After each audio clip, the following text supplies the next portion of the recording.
Hello everyone and welcome to another episode of GodSaw's Turnbuckle, the wrestling video podcast here on YouTube. We're going to get away from the other stuff I've been kind of saying what I'm trying to work on recently. I'm going to get away from that because this is a special variation of GodSaw's Turnbuckle because this is going to be predictions towards WWE Battleground 2017. Pay-per-view is this Sunday. Hopefully it'll be a good one. SmackDown this week wasn't all that good.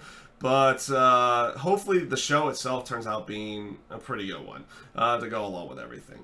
So we'll go ahead and start off with a kickoff match here. Ty Dillinger going up against Aiden English. This feud's pretty much been mostly off of WWE.com. You're not really seeing much in the terms of on-screen between both sides. I can't see anything more than Ty Dillinger going over. That's really all I've got to say on this one. Yeah, I'm going with Ty Dillinger for this one, for the kickoff show match. It'll be interesting if they decide to go any further with Aiden English. In general, I think he's been doing some pretty good work when he gets the TV time. Same with Ty Dillinger. He's been doing good work as long as he gets TV time. He doesn't always get it, though, in that sense of everything. So, next match to go up with is the rematch from Tuesday night with Sami Zayn going up against Mike Kanellis. Again, I've got to go with Mike Kanellis on this one because it's his first pay-per-view match. They just brought him in last month, and now he's had one match on main TV. Now he's going to have one on pay-per-view. Mike Kanellis, I feel, is going to be that variation right there. You're going to get him on that stage, kind of showing him off a little bit more.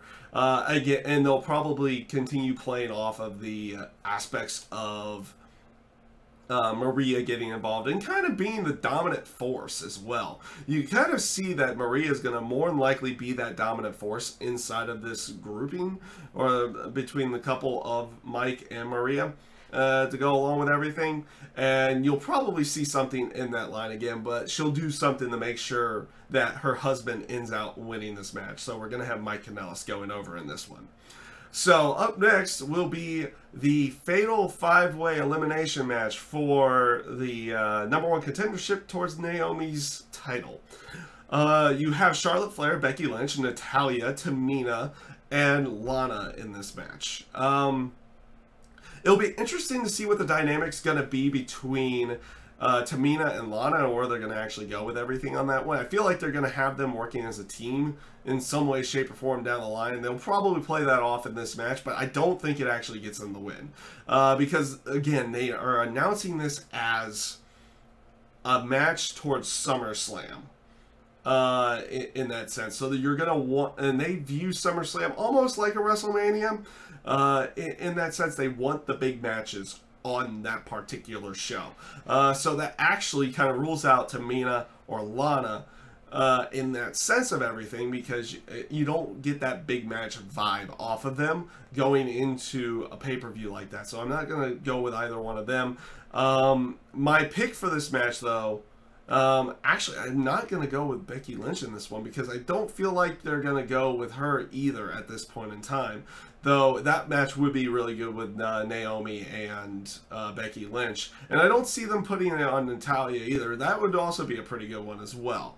I do feel like in the terms of them going for marquee stuff, marquee matches and everything, is definitely going to be Charlotte Flair on this one. And you may see her kind of go more back towards her heel tendencies in every way, in any way, though she really hadn't fully gotten away from him. She had kind of just done what she had been she's been doing recently, and just doing them to the heel. So that's what it's like. She hasn't really changed, but she's just been doing things to heels versus faces, and that's what they've really been doing. So you'll probably see that play out a little bit more, and she starts going after Naomi in that sense. So I'm going to pick Charlotte Flair for this match because I feel like that would be probably the best match that they could potentially do. So up next is AJ Styles going up against Kevin Owens.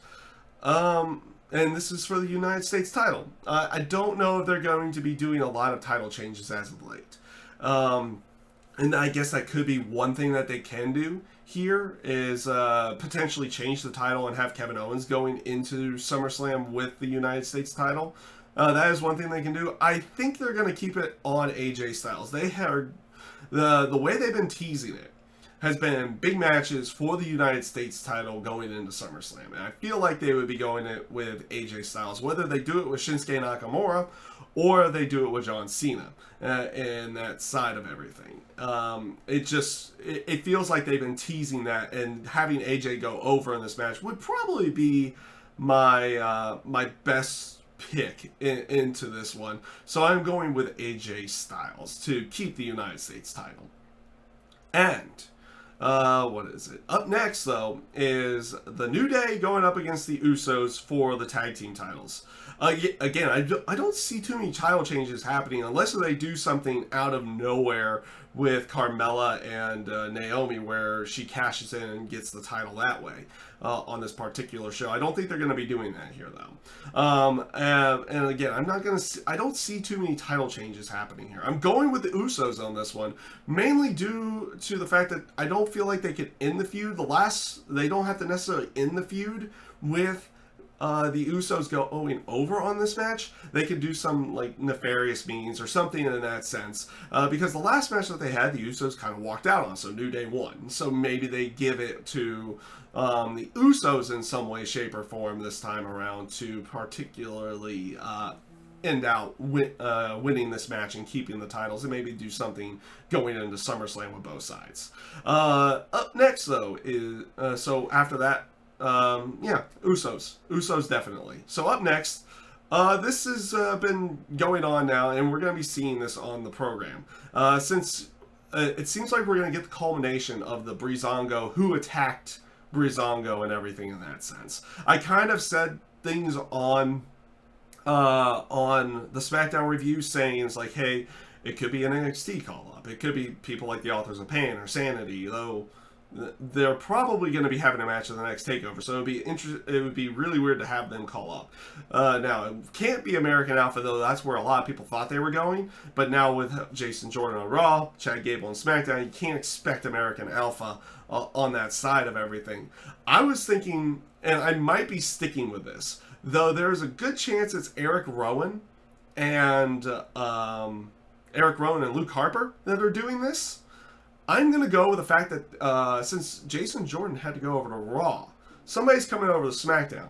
And I'm going to go with the Club on this one. They've been getting wins recently. They've been kind of showing, they've kind of been building them back up. It would be interesting to see them go back over towards SmackDown and maybe have something, though I doubt they would do it with AJ Styles, but have something with AJ Styles again. But it would be interesting to see them over on SmackDown side, and I'm going to actually go with it being the Club. Though I think it would lead more towards Eric Rowan and Luke Harper. But like, I'm going with the Club just to kind of be out there on that one, and it would be interesting to see. So this leads into the next match, which is Shinsuke Nakamura versus Baron Corbin. Nakamura on this one. I don't see them putting Baron Corbin over Nakamura in this match, especially if they're leading to something big with Nakamura going into SummerSlam. I figured they would kind of have Nakamura go over in this match. So I'm going to go with Shinsuke Nakamura. And again, they have the Money in the Bank briefcase on there, so they're again having the Money in the Bank guy end up losing again. Like they typically do with the Money in the Bank contract. They have them lose, and then they win the title or something like that, and then they become good again. But in this case with Shinsuke Nakamura, it's not necessarily a downturn to have him losing to Shinsuke Nakamura in that one. So this leads us into the flag match with John Cena and Rusev. With the way things went on SmackDown, Cena's going over. Cena's going over in this match, and you can't, and you just know it. In this one, I was not a big fan of the promo, but the way that it ended just like screams for Cena to go over in this match. So I'm just going to go with John Cena in this one. And it kind of potentially leads into the fact that, yeah, they're going to put him over to even potentially have a match with AJ Styles, or the winner of the next match, which is the main event. At least I'm assuming it's the main event. Jinder Mahal going up against Randy Orton in the Punjabi prison match. I'm not going to lie. I find this match interesting. I know not a lot of people are really caring about this one. The rules are a little bit contrived to the sense of everything. I kind of wish they would put a roof over the top of the first portion of it. So they could play it off as like, oh, someone got fully trapped into the cage itself, and they can't just climb out and try to jump over or something to go along with it. But it is what it is in this one. It'll be interesting to see how this plays off. I think this match might not actually be that bad. I think this match actually might be pretty good with everything. The way Randy Orton's been kind of trying to build up Jinder Mahal and everything in that sense, I think it's been coming off pretty decent, and I've actually been kind of enjoying Jinder Mahal's heel run. I know not everybody has been, but I have been one of those people that have been enjoying that. And I am going with Jinder Mahal. He's going to take the title into SummerSlam, and if AJ Styles isn't facing John Cena, more likely he's going to be facing John Cena at SummerSlam at that point in time. At least that's where I'm thinking. So, yeah, that's pretty much everything. That's pretty much all the predictions for Battleground. Hopefully the show comes off better than SmackDown was this week. Though we haven't had bad SmackDowns over the last couple weeks. This was kind of the downturn SmackDown going into the pay-per-view itself, which kind of sucks that it happens going into the pay-per-view instead of like weeks beforehand. Yeah, hopefully the pay-per-view comes off well. And yeah, that's pretty much all my predictions for the WWE Battleground pay-per-view. I thank you guys for watching, and I hope you have a great rest of your day.